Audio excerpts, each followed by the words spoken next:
sur lequel je peux travailler.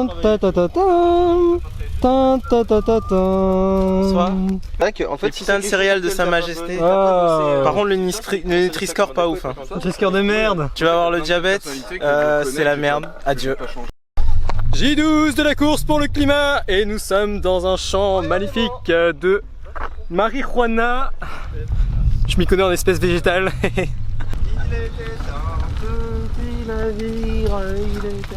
La course pour le climat plus motivée que jamais. Regardez cette énergie. Regardez-moi cette vitesse.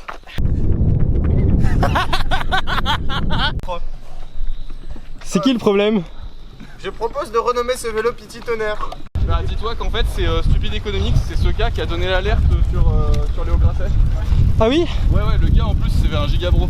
Qui a été porté par 4 femmes différentes. C'est super beau ici. Wouh! Walid, arrête de gâcher mon plan s'il te plaît. Pas grand chose. Mec, en vrai, on se paye. Walid, la génération Z, toujours sur son téléphone. Ah, mais mets pas là-dedans. Génération TikTok. Rassurez-vous, oh là bordel. Tout ce que vous voyez est normal. Tout est sous contrôle. Il n'y a aucune raison de s'inquiéter. Allez Benjamin, attaque. Le peuple veut des jeux. Et du sang. Je sais pas quoi dire, je sais juste pas quoi dire. Aujourd'hui J12, donc au départ de Bonny-sur-Loire et arrivé à Rogny-les-Sept-Écluses que vous voyez juste derrière, qui est une ville magnifique. Petite course tranquille, on a fait que 24 km aujourd'hui. On a sûrement rajouté 3-4 km parce qu'il y a certains chemins qui n'étaient pas exploitables avec notre chariot, avec la Jean Comobile.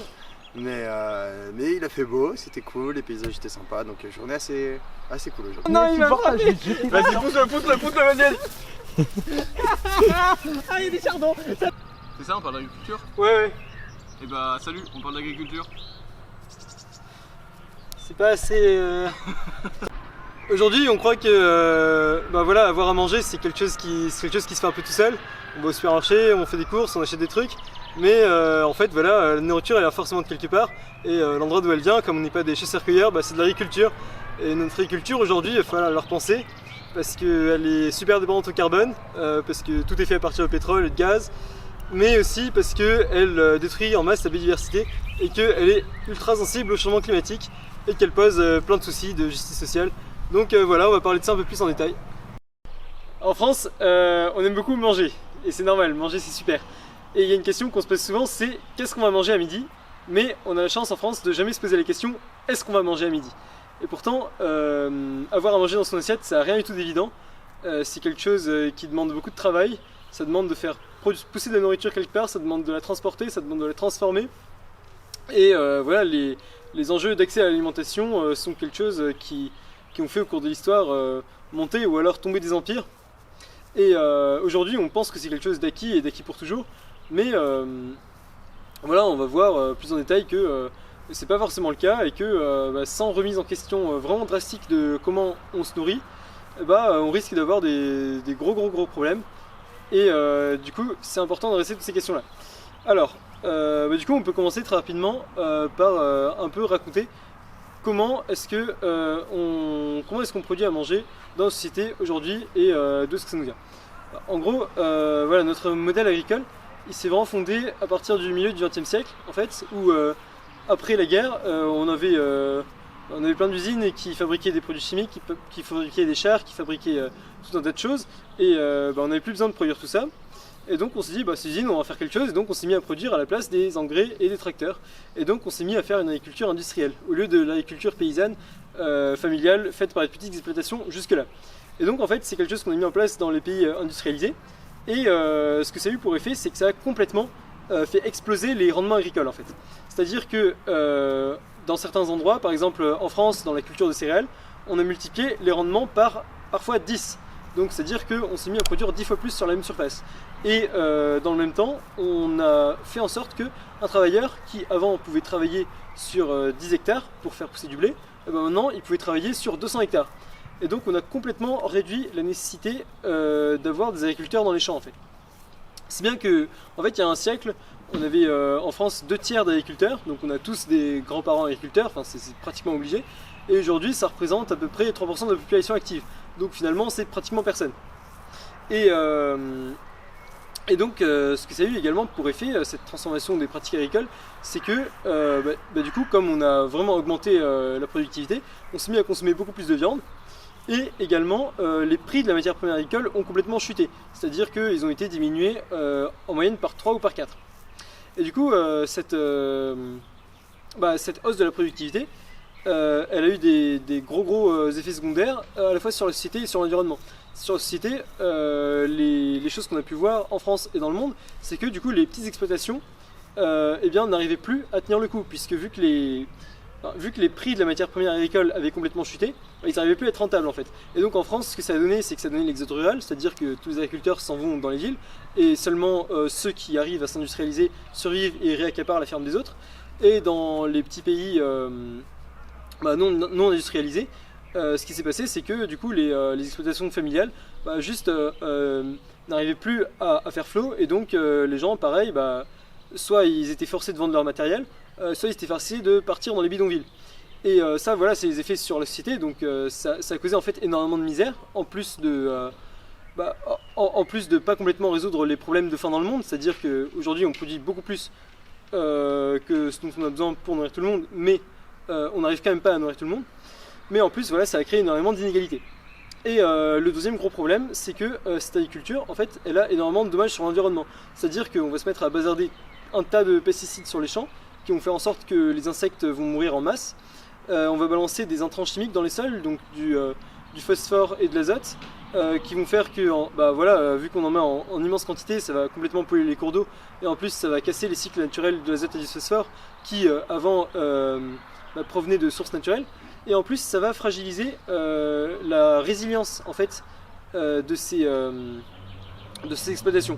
C'est-à-dire que avant qu'on ait des engrais de synthèse, on avait besoin de recycler le phosphore de la matière organique et de recycler l'azote de la matière organique. Et maintenant, on a décidé que c'était plus pratique de dépendre de l'exploitation minière du phosphore et de la production d'engrais de synthèse.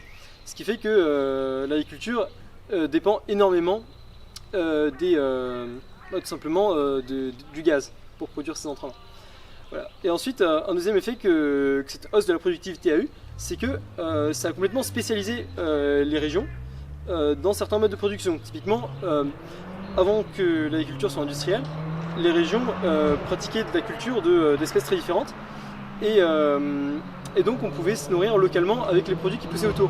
Mais comme on a essayé de faire des exploitations gigantesques, on s'est dit que c'est plus facile de spécialiser les régions pour ensuite profiter aussi de l'amélioration des transports, pour en fait faire venir des aliments de très très loin, et d'exporter en fait tous les excédents extrêmement loin. Ce qui fait qu'aujourd'hui, quand on achète quelque chose, il y a de fortes chances que ça ait traversé des dizaines de milliers de kilomètres avant d'arriver jusqu'à l'assiette, quoi. Et ça aussi c'est un énorme problème, parce que du coup ça utilise énormément de pétrole à la fois pour le transport, mais ça utilise aussi énormément d'énergie pour par exemple les frigos et pour tous les systèmes de stockage. Et donc voilà, ça c'est l'agriculture aujourd'hui. Du coup, aujourd'hui, on a une agriculture qui est extrêmement dépendante des énergies fossiles, et qui en plus est extrêmement sensible aux aléas du changement climatique. C'est-à-dire que comme on a énormément de monoculture, avec le moindre aléa climatique, les espèces, si elles sont touchées, vont être détruites dans leur totalité. Alors que si on avait des cultures très différentes sur la même surface, on pourrait avoir par exemple certaines cultures qui sont touchées et d'autres non. Et ce qui fait que finalement, on pourrait avoir des cultures qui sont beaucoup plus résistantes face au changement climatique. Mais du coup, pour atteindre cet état-là, il va falloir qu'on fasse complètement le chemin inverse. C'est-à-dire qu'on déspécialise les régions agricoles de façon à pouvoir réduire la distance sur laquelle on va transporter nos aliments. Et du coup pour ça, ce que ça va requérir, c'est d'avoir beaucoup plus d'agriculteurs. Pourquoi ? Parce que les pratiques qu'il faut mettre en place, en fait, vont demander beaucoup plus de travail. C'est-à-dire que, par exemple, si on veut faire de l'agriculture intensive de blé, on va utiliser une énorme moissonneuse-batteuse qui va faire en sorte que, avec un agriculteur, je peux faire 200 hectares. Mais si sur mon sol, je vais avoir un tas de cultures différentes, je ne peux pas avoir une énorme machine qui permet de tout faire. Et donc, il va y avoir beaucoup plus de travail à la main, il va y avoir beaucoup plus de tâches. Ce qui fait que on peut atteindre les mêmes niveaux de productivité à l'hectare, mais on aura besoin de plus de travailleurs pour le faire.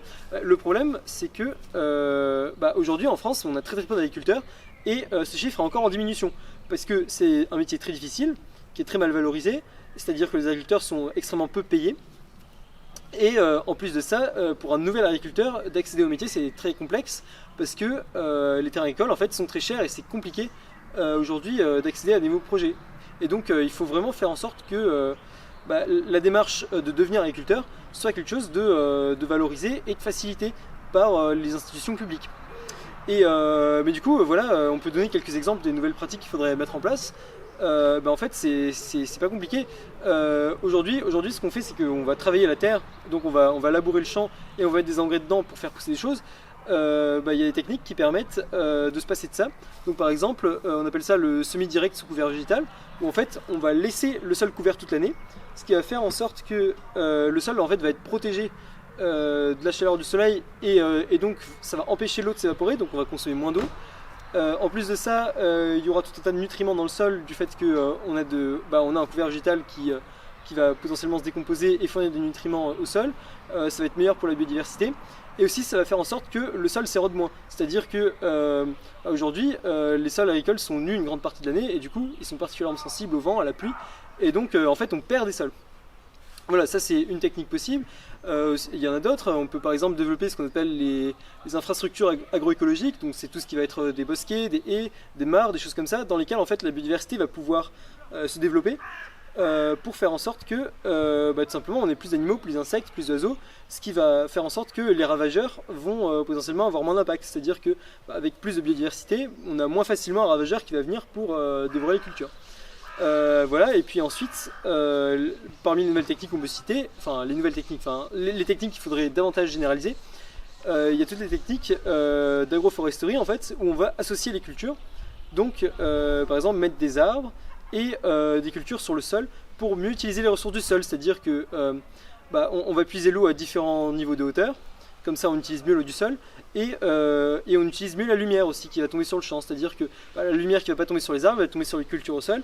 Et du coup, on peut avoir énormément de productivité sans forcément mettre d'engrais de synthèse. Voilà, donc ça c'est simplement des exemples. Mais en fait, tout ça, on comprend facilement que c'est des techniques qui demandent du travail. Ça demande vraiment un effort. Et donc, si on a encore aussi peu d'agriculteurs qu'aujourd'hui, ça va être très compliqué de mettre tout ça en place. Mais pourtant c'est très important de le faire parce que du coup si on le fait pas, on va se rendre compte que dès qu'on va manquer de pétrole, on ne saura plus faire d'agriculture. Et du coup si on n'a plus de pétrole, on ne pourra plus cultiver, on ne pourra plus faire ce dont on a besoin. Et ça c'est un vrai problème. Et d'autant plus que si on ne change pas nos modèles agricoles et que les sécheresses augmentent et que le réchauffement climatique n'est pas contrôlé, du coup les cultures vont être soumises à des perturbations auxquelles elles ne sauront pas faire face du fait qu'elles sont trop résilientes. Et ça également, c'est un double problème qui fait que l'agriculture d'aujourd'hui, si on ne la remet pas en question, va pas pouvoir perdurer. Et c'est pour ça que c'est urgent de vraiment la remettre en question et la changer en profondeur. Là j'ai parlé uniquement des remises en question qu'il fallait apporter sur le modèle de production et sur le modèle de transportation de l'alimentaire. Mais un aspect vraiment crucial qu'il faut aborder, sans lequel on ne peut pas faire de transition agricole, c'est le modèle de consommation en fait. C'est-à-dire, en fait, dans les grandes lignes, il va falloir consommer beaucoup moins de produits animaux. Pourquoi ? Parce que, en fait, pour 1 kg de viande rouge par exemple qu'on va produire, il va falloir à peu près une dizaine de kilos de céréales pour la produire. Ce qui fait qu'en France, on a énormément de surfaces agricoles, une grande majorité de nos surfaces, de mémoire c'est autour de 2/3, qu'on utilise directement pour nourrir des bêtes au lieu de nourrir des êtres humains. Et donc, dans la période qui va venir avec le changement climatique, vu qu'on aura moins de rendement et vu qu'on va devoir adapter les pratiques et que ça va être un petit peu compliqué, ce ne sera pas possible en fait de continuer à alimenter autant de bétail. D'autant plus que ça pose énormément de questions. C'est-à-dire que déjà le bétail est extrêmement émetteur de gaz à effet de serre. C'est-à-dire que une énorme partie des émissions de gaz à effet de serre de l'agriculture, c'est les émissions de méthane par les ruminants. Et également, ça pose des questions de justice internationale, puisque si en France on continue à utiliser énormément de sol agricole pour nourrir des bêtes, alors que dans le monde les gens vont avoir de moins en moins à manger, c'est complètement injuste. Et donc on s'expose à ce que, du fait qu'on utilise mal nos sols, ailleurs dans le monde, des gens meurent de plus en plus de la famine. Et ça, je pense que j'enfonce des portes ouvertes, mais je pense que c'est inacceptable. Vas-y. Salut. Du coup, à l'instar de la vidéo sur la planification écologique, moi je vais faire le relou sur les liens entre agriculture et modèle capitaliste libéral, à nouveau. Et en l'occurrence, je vais parler des dangers qui courent pour l'agriculture moderne d'être inséré dans un modèle capitaliste libéral.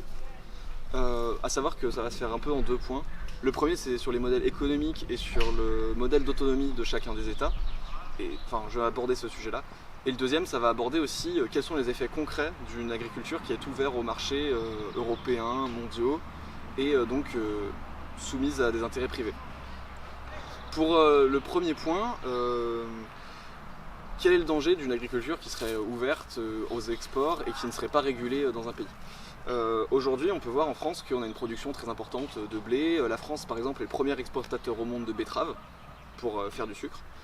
Et en fait, on peut considérer que ce sont énormément d'entrées d'argent, mais ce sont aussi énormément d'hectares de terres qui sont utilisés pour la cultivation de beaucoup de denrées qui ne sont pas produites pour les habitants eux-mêmes. Donc en fait, par ce schéma-là, en fait, on se rend compte que l'agriculture n'est pas destinée directement à nourrir la population, mais plutôt destinée à l'exporter, à la revendre, à nourrir des animaux par exemple aussi à l'étranger. La France est un gros exportateur de graines pour nourrir le bétail à l'étranger. Et cet argent va ensuite permettre d'importer des denrées de l'extérieur pour compléter ce qui n'est pas produit en France. En fait, ce schéma est plutôt classique. On peut le voir par exemple à la sortie de beaucoup de colonies, d'anciennes colonies européennes, où en fait les colonies ont été tellement pressurées sur des monocultures, donc ça peut être le palmier, ça peut être le caoutchouc, ça peut être la banane, qu'en fait derrière ils ont eu du mal à transitionner sur une agriculture qui puisse permettre de nourrir la population en premier lieu. Ce qui fait qu'en fait on se retrouve avec une agriculture qui a énormément de pouvoir, d'intérêts privés qui ont énormément de pouvoir, puisqu'ils peuvent décider du jour au lendemain de pressurer les agriculteurs, de pressurer les États en disant on peut arrêter l'économie, on peut arrêter de coopérer, et toute la manne d'argent qui sert à l'export, elle disparaît quoi. Et derrière on a du mal aussi, en cas de problème, à nourrir la population directement, puisqu'on n'a rien qui nous permette de créer des réserves, de créer des greniers qui puissent permettre de nourrir simplement la population et de la nourrir de manière variée. Le deuxième point que je voulais aborder, il concernait les dangers que font courir l'économie capitaliste libérale et le modèle capitaliste libéral sur l'agriculture au sens large. Dimitri a pu parler des intrants, a pu parler de la pollution des sols, a pu parler de la nourriture pour le bétail. Tout ça, ce sont déjà des pressions qui sont exercées par le modèle capitaliste libéral, son modèle de production intensive, exploitatrice des sols, et qui font courir un réel danger à la planète. Maintenant, j'aimerais vous parler des dangers que font courir ce type de modèle à l'économie. Pour cela, je m'appuie beaucoup sur une vidéo qui est produite par la chaîne Oui D'accord, pour ceux qui voudront voir, qui s'appelle Le plus grand mouvement social de l'histoire, qui aborde la grève qui a été conduite en Inde l'an dernier à la suite de réformes agricoles menées par le gouvernement de Narendra Modi. On n'en a pas trop entendu parler en France, et pourtant c'est vraiment quelque chose de super intéressant à étudier pour regarder comment est-ce que le capitalisme libéral fait courir un réel danger à nos économies. Alors, pour remettre dans le contexte, à la sortie de l'indépendance de l'Inde, dans les années 50, si je ne me trompe pas, le gouvernement a décidé de créer des énormes greniers, des énormes fermes, qui permettraient en fait de rassembler toute la production agricole de l'Inde, et derrière, ce même gouvernement pourrait non pas décider ce qui serait redistribué, mais plutôt fixer des prix qui seraient à la fois abordables pour les plus pauvres, mais à la fois assez conséquents pour pouvoir nourrir les agriculteurs. Ça a eu pour effet pendant très longtemps de garantir la souveraineté alimentaire de l'Inde. Ça a eu effet pour très longtemps de garantir que les agriculteurs ne tombent pas dans la pauvreté, et surtout que les plus pauvres puissent se nourrir correctement. Durant les dernières années, progressivement, en fait, l'Inde a connu un tournant de plus en plus rigoriste, de plus en plus libéral, qui a été imposé en fait par le FMI. Alors, comment est-ce que ça fonctionne à l'international ? Il existe le FMI, qui est une grande institution monétaire dans le monde, qui impose, pour donner de l'argent aux États, pour leur permettre de financer des projets, de garantir certaines conditions. Ça peut être la privatisation de leurs autoroutes, l'ouverture de leurs ports pendant tant d'années à l'exploitation par l'étranger. Ça peut être l'assurance que tout un secteur de l'énergie ou tout un secteur de l'entreprise tombe dans le marché privé. Et donc en fait ça permet une ouverture à la concurrence qui permet donc d'un côté effectivement à donner de l'argent au pays parce qu'il a rempli ses conditions, mais derrière aussi soumet ce pays à des pressions extérieures et par par ce biais-là, on arrive à des réflexions qui concernent ce qu'est le néocolonialisme en fait. Mais je m'étendrai pas plus dessus. L'essentiel à comprendre est qu'à la suite de certaines discussions avec le FMI, avec certaines discussions à l'international, pour se voir garantir des prêts et pour pouvoir asseoir son pouvoir, le gouvernement Modi a commencé à monter des lois qui déjà ont diminué le pouvoir de l'État sur ces fermes. En fait, il a permis l'ouverture d'un marché privé, d'un marché soumis à la concurrence internationale sur les denrées alimentaires, ce qui a fait que très vite, les prix se sont dérégulés, les prix ont chuté parce qu'un petit agriculteur ne peut pas lutter contre un grand exploitateur, et ce, mécaniquement, a plongé énormément de gens dans une famine ou potentiellement aurait pu les plonger dans la famine. Le mouvement indien dont je parlais, il a mobilisé des millions de personnes qui ont investi le périphérique qui entoure la capitale, qui se relayaient, enfin c'est vraiment une organisation incroyable, les hommes étaient sur place et les femmes faisaient des allers-retours depuis la campagne pour les ravitailler, pour se relayer. Je vous invite vraiment à vous renseigner, c'était vraiment incroyable. Tout ça pour parler justement de ces dangers. En fait, l'ouverture du capital, l'ouverture du marché agricole à l'international soumet des pressions qui ne sont pas soutenables pour un pays et pour les fermiers eux-mêmes. Quand on voit aujourd'hui, ne serait-ce qu'en France, le taux de suicide des fermiers, quand on voit les pressions auxquelles ils sont soumises, typiquement ce qui était fait en Inde, au-delà des fermes, c'était aussi que l'État garantissait un prêt, garantissait des aides pour que les fermiers puissent obtenir des machines agricoles. Et bien l'ouverture à la concurrence fait que maintenant ces mêmes fermiers doivent contracter des prêts pour acheter ces machines agricoles très chères, et donc en fait sont obligés de rembourser sur le long terme ces machines et donc sont coincés dans une situation qu'ils n'ont peut-être pas choisie. L'un des effets de l'ouverture au marché privé de l'agriculture, on peut le voir en Union Européenne avec la PAC, la politique agricole commune. En fait, c'est au niveau de l'Union Européenne que sont décidées des politiques agricoles que chacun des États doit respecter à minima pour se voir accorder des prêts de la part de l'Union Européenne, des subventions, et ainsi subventionner son agriculture, parce que c'est quelque chose qui coûte cher et que tous les États ne peuvent pas envoyer. Seulement, cette politique agricole commune fait que la France, mais d'autres pays aussi, se retrouvent désavantagés dedans, puisqu'ils se retrouvent avec des lobbies au niveau de l'Union Européenne. On peut penser à la FNSEA, qui est le plus grand syndicat agricole en France, qui fait du lobbying jusqu'à l'Union Européenne, qui pèse pour continuer cette agriculture très volumineuse, tournée vers les profits, tournée vers l'utilisation d'intrants, la monoculture, etc. pour ne pas changer, parce que c'est quelque chose qui rapporte énormément. Et au-delà de ça, la France y perd aussi, puisqu'elle n'a aucun protectionnisme sur son marché agricole, c'est-à-dire qu'elle ne maîtrise pas, elle ne peut pas protéger ses agriculteurs comme il le faudrait. Aujourd'hui, je parlais du taux de suicide d'agriculteurs en France, il est extrêmement élevé parce que, de la même manière que je le mentionnais en Inde, les agriculteurs, criblés de dettes, mais au-delà de ça, obligés de maintenir leurs semences d'une année à l'autre, de les racheter. Ce qu'il faut savoir, c'est que typiquement, ce que permet le marché privé libéral, c'est que les agriculteurs, d'une année sur l'autre, sont obligés de racheter les mêmes semences à un même groupe, puisque les semences sont faites de façon à ce qu'ils ne puissent pas les réutiliser d'année en année. Ils ne peuvent pas récolter leurs graines pour les replanter, ils sont obligés de les racheter d'une année sur l'autre. On peut penser du coup, on a donc des prêts sur les machines agricoles, sur les terrains, sur les fermes, des fermiers à faire vivre, très isolés puisque c'est des travaux qui sont très énergivores et qui prennent énormément de temps, et qui derrière ça doivent racheter les semences qu'ils vont planter, les exporter pas toujours au prix dont ils le voudraient et surtout pas toujours au prix juste, puisque les grandes multinationales font pression pour faire baisser les prix de tout ce qui est produit. On peut penser au lobby du lait typiquement, qui fait baisser énormément le coût du lait et qui empêche les petits producteurs de le revendre. C'est voilà. Ce qu'il faudrait, si on pouvait conclure là-dessus, c'est que la main puisse avoir c'est que l'État puisse avoir la main sur sa production agricole et avoir la main sur la protection qu'il pourrait mettre à ses agriculteurs. Au-delà de ça, en fait, on peut aussi penser au fait qu'en ayant une agriculture plus résiliente, c'est aussi une agriculture qui prend plus de temps, plus d'énergie, et donc en fait qui mécaniquement demanderait aussi plus de personnes dans les champs. On retrouverait quelque part cette entraide un peu paysanne où plus de gens se retrouveraient dans les champs, pourraient travailler ensemble. Auparavant, les agriculteurs s'aidaient pour faire les semis, s'aidaient pour ranger les bottes de foin, etc. Maintenant, avec les machines, on les retrouve de plus en plus isolés, même entre agriculteurs.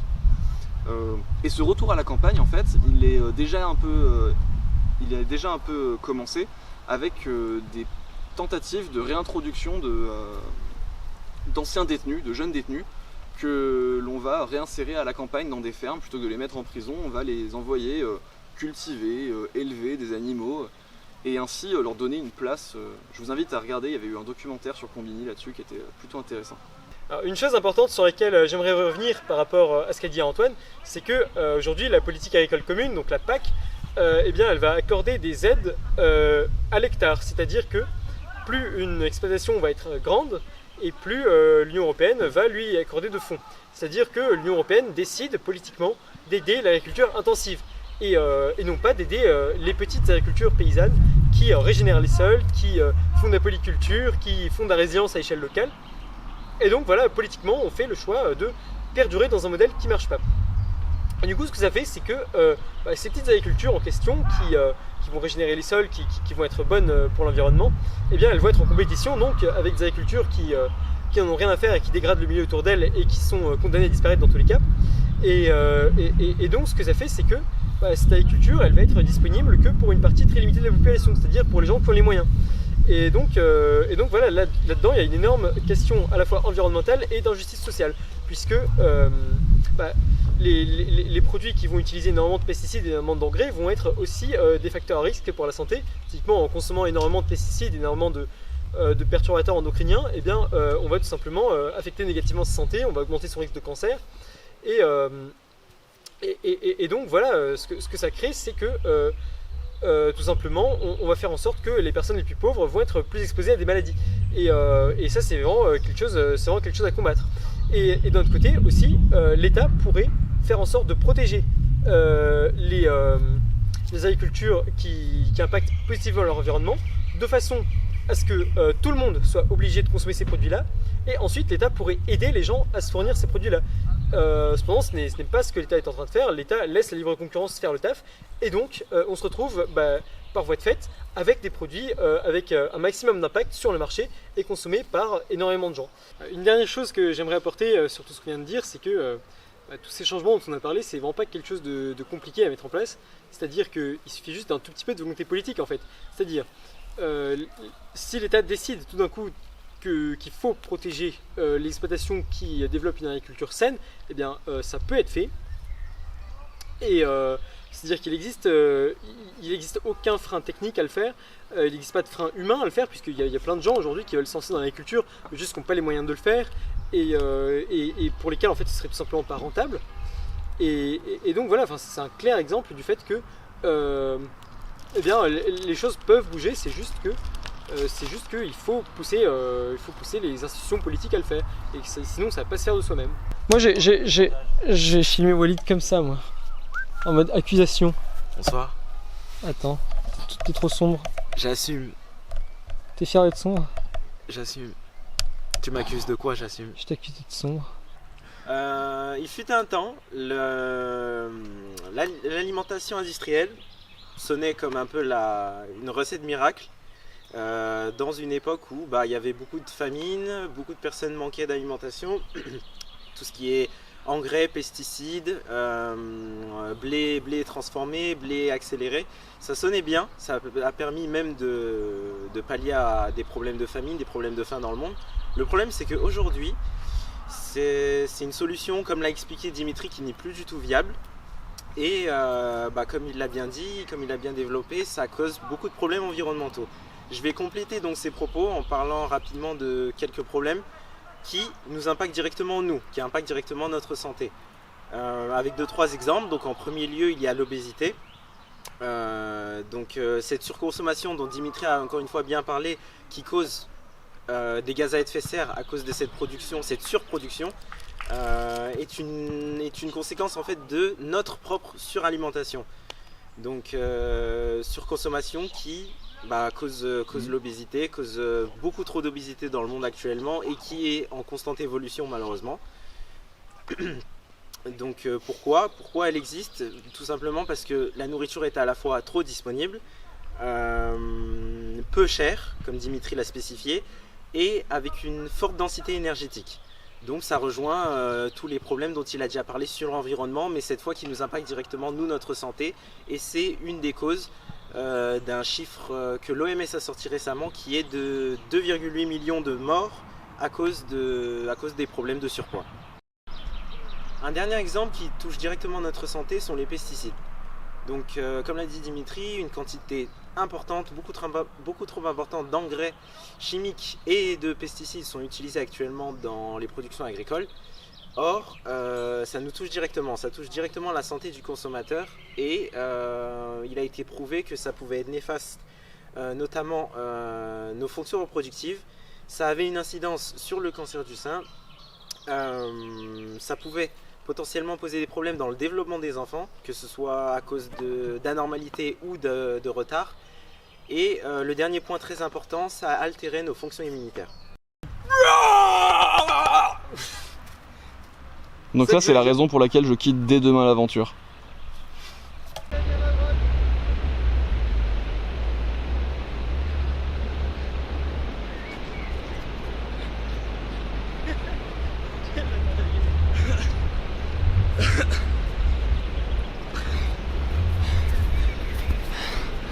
Victoire Antoine.